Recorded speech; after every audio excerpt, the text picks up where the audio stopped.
ये कथा बहुत पुरानी है। एक बार शीतला माता ने सोचा कि चलो आज देखूं कि धरती पर मेरी पूजा कौन करता है, कौन मुझे मानता है। यह सोचकर शीतला माता धरती पर राजस्थान के एक डूंगरी गांव में आई और देखा कि इस गांव में मेरा मंदिर भी नहीं है, ना मेरी पूजा होती है। माता शीतला गांव की गलियों में घूम रही थी। तभी एक मकान के ऊपर से किसी ने चावल का उबला पानी मार नीचे फेंका। वो उबलता पानी शीतला माता के ऊपर गिरा, जिससे शीतला माता के शरीर पर छाले यानी फफोले पड़ गए। शीतला माता के पूरे शरीर में जलन होने लगी। शीतला माता गांव में इधर उधर भाग भाग के चिल्लाने लगी, अरे मैं जल गई, मेरा शरीर तप रहा है, जल रहा है, कोई मेरी मदद करो। लेकिन उस गांव में किसी ने शीतला माता की मदद नहीं की। तभी अपने घर के बाहर एक कुम्हारन महिला बैठी थी। उस कुम्हारन ने देखा कि अरे ये बूढ़ी माई तो बहुत जल गई हैं। इनके पूरे शरीर में तपन है, इनके पूरे शरीर में फफोले पड़ गए हैं, ये तपन सहन नहीं कर पा रही हैं। तब उस कुम्हारन ने कहा, माँ तू यहाँ आकर बैठ जा, मैं तेरे शरीर के ऊपर ठंडा पानी डालती हूँ। कुम्हारन ने उस बूढ़ी माई पर खूब ठंडा पानी डाला और बोली, हे माँ, मेरे घर में रात के बनी हुई रबड़ी रखी है, थोड़ा दही भी है। शीतला माता ने ठंडी जुवार के आटे की रबड़ी और दही खाया, इससे शरीर में ठंडक मिली। तब उस कुम्हारन ने कहा, आ माँ बैठ जा, तेरे सिर के बाल बिखरे हैं, ला मैं तेरी चोटी गूंथ देती हूँ। और कुम्हारन माता की चोटी गूंथने के लिए कंघी बालों में करती है। अचानक कुम्हारन की नजर बूढ़ी माई के सिर के पीछे पड़ी तो कुम्हारन ने देखा कि एक आंख बालों के अंदर छुपी है। यह देखकर वो कुम्हारन डर के मारे घबराकर भागने लगी। तभी उस बूढ़ी माई ने कहा, रुक जा बेटी, तू डर मत, मैं कोई भूत प्रेत नहीं हूँ, मैं शीतला देवी हूँ।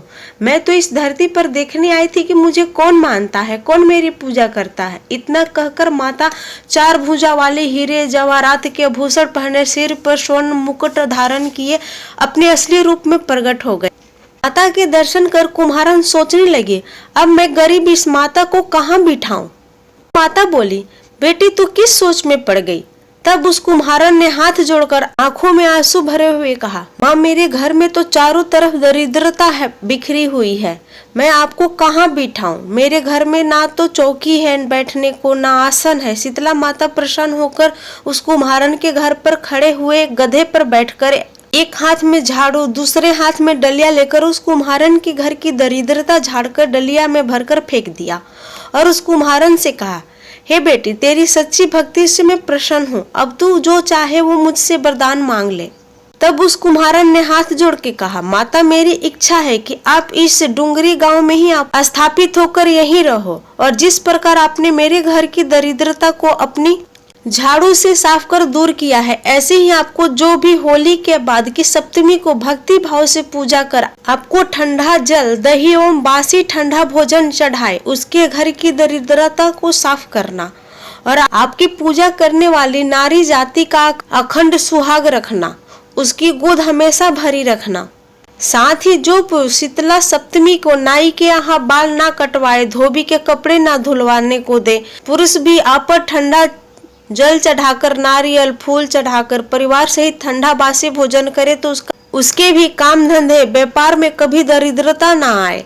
तब माता बोली, बेटी जा, जो तूने वरदान मांगा है सब तुझे देती हूँ। हे बेटी, तुझे आशीर्वाद देती हूँ कि मेरी पूजा का मुख्य अधिकार इस धरती पर सिर्फ कुम्हार जाति का ही होगा। तभी उसी दिन से डूंगरी गांव में शीतला माता स्थापित हो गई और उस गांव का नाम हो गया सील की डूंगरी। सील की डूंगरी भारत का एकमात्र मुख्य मंदिर है।